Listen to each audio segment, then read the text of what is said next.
Olá, meu nome é Bianca Veloso Vitalina, sou R2 de Pediatria do Hospital Infantil João Paulo II e fazendo estágio na UTI neonatal do Hospital Júlia Kubitschek. Hoje eu vou falar do uso de narcóticos e sedativos em prematuros na UTI neonatal.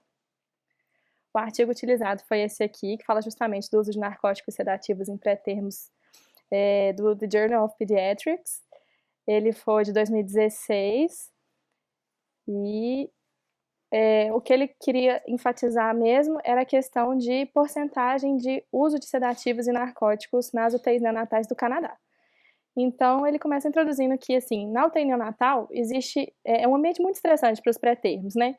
Eles são submetidos a 10 a 14 procedimentos por dia, de procedimentos dolorosos, e é muita coisa para eles. E antes de 1980, não tinha muitos estudos que falavam sobre identificação, como manejar a dor, e a partir de então que surgiram novos estudos para avaliar esses efeitos. E aí que tiveram mais clarezas quanto aos efeitos adversos da dor nos recém-nascidos, principalmente nos muito prematuros. Então, a curto prazo, eles avaliaram que a dor causava um impacto imediato na estabilidade hemodinâmica e fisiológica e aumentava o hormônio do estresse, né, que é o cortisol. E uma exposição prolongada gerava um impacto tanto no crescimento quanto no desenvolvimento cerebral, e também afetava funções cognitivas e motoras. Daí a importância de a gente sempre estar de olho na dor, né, nesses pacientes, para criar guidelines que ajude a identificar e a manejar bem essas questões de estresse na UTI neonatal. E existem medidas ambientais, não farmacológicas e farmacológicas, e a gente vai focar hoje nessas partes de sedativos e narcóticos. E um grande desafio hoje em dia é definir a dor crônica e tratar também essa dor crônica nesse ambiente. Então, eles perceberam que nesses estudos desde 1980 que o uso de sedativos e analgésicos aumentou muito nas UTIs neonatais. Mas os efeitos a longo prazo e como usar adequadamente isso ainda é desconhecido. Tem muita incerteza do que faz bem, do que faz mal.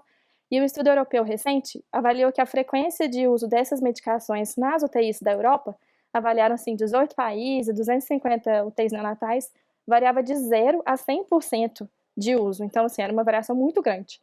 Daí essa necessidade, essa vontade deles avaliarem como que era esse uso lá no Canadá, nas UTIs neonatais. Então, foi um estudo observacional retrospectivo, que pegou bebês que nasceram com menos de 33 semanas de idade gestacional, que nasceu de janeiro de 2010 a dezembro de 2014, em uma das 30 UTIs neonatais do Canadá analisadas, e que fizeram uso dessas medicações em infusão contínua. Então, eles excluíram aqueles que usaram as medicações pré-tubo e durante as cirurgias também não foram analisados. Então, sobre os narcóticos, né, basicamente os opioides, morfina, fentanil, e os sedativos, principalmente os benzodiazepínicos, como midazolam, lorazepam, mas também ketamina, propofol, fenobarbital.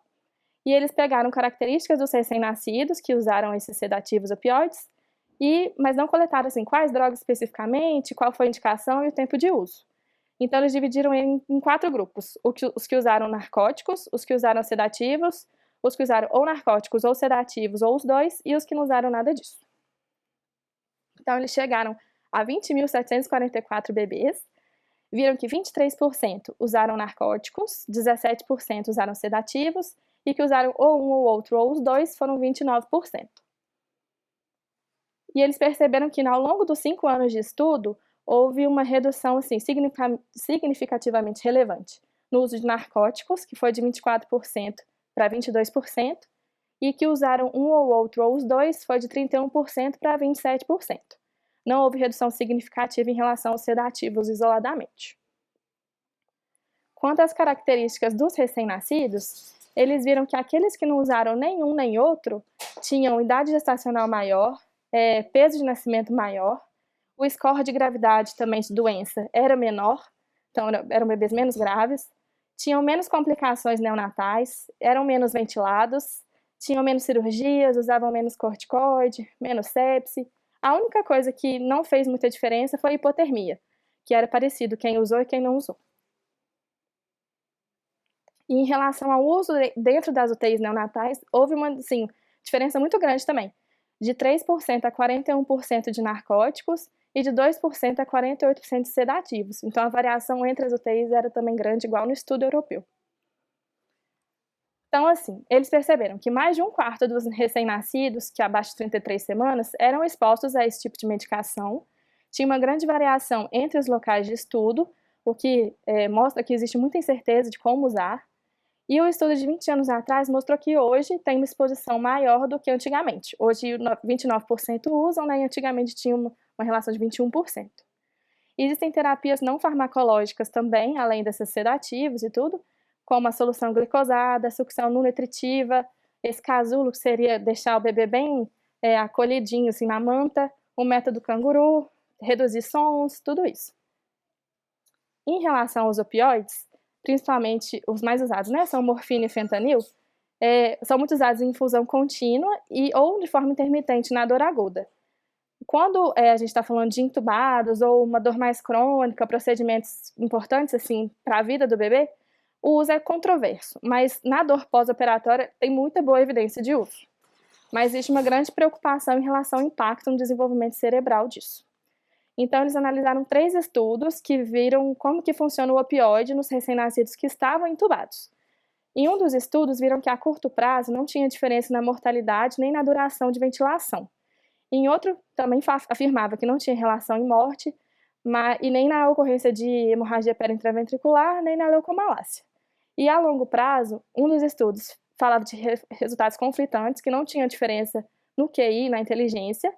Em outro, falava que o uso a longo prazo de opioide gerava um menor perímetro cefálico, uma memória de curto prazo deficiente, mais problemas sociais, principalmente de introspecção dessas crianças, alterações de visão com 5, 7 anos de idade, impacto em funções executivas e um menor volume cerebelar quando eles viram neuroimagem tanto ao nascer quanto com 7 anos de idade. E em outro estudo falava que não tinha alteração comportamental. Então, assim, existe uma grande variação nesses estudos, e eles viram que também os estudos variavam a dose do uso do opioide. Então, muitas vezes eles acham que isso tem relação com a idade e com a dose de morfina utilizada, mas existe sim um possível efeito adverso no desenvolvimento cerebral. Em relação aos sedativos, os principais usados são os benzodiazepínicos, né, tanto de forma intermitente ou contínua, e aí eles também viram estudos que viram impacto do uso dos sedativos no neonato intubado. E aí um dos estudos avaliava infusão contínua sem dose de ataque, e aí viram que não tinha diferença na ocorrência de hemorragia periintraventricular nem de morte. E um estudo analisou a infusão contínua com dose de ataque, mas comparando com um grupo que fazia uso de morfina e um grupo placebo. Viram que aqueles que usaram sedativos tinham hemorragia periintraventricular mais severa, leucomalácia e mais morte do que nos outros grupos.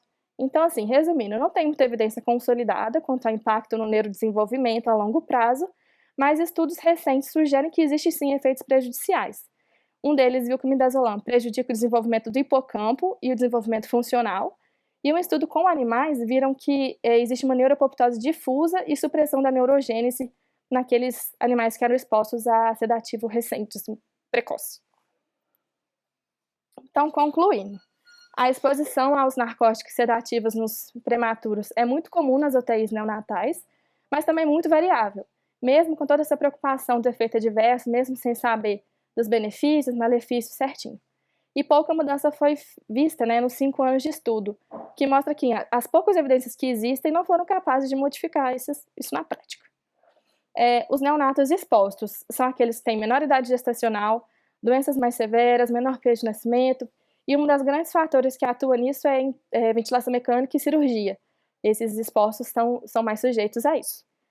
Uma das grandes limitações do estudo é em relação a detalhes do uso dessas drogas, quais foram as drogas, o tempo de uso, a indicação, a dose, e principalmente porque a dor é uma coisa muito subjetiva, né? E o recém-nascido não consegue falar pra gente quando está sentindo dor. Existe uma limitação da gente acessar também essa dor crônica, uma dor persistente, e isso também contribui para esse uso que é variável e diferente, assim, que vai mudando ao longo do tempo. Então, assim, a dor é prejudicial ao bebê, as drogas podem ser prejudiciais ao bebê, e existe uma variação muito grande entre o uso nas UTIs neonatais.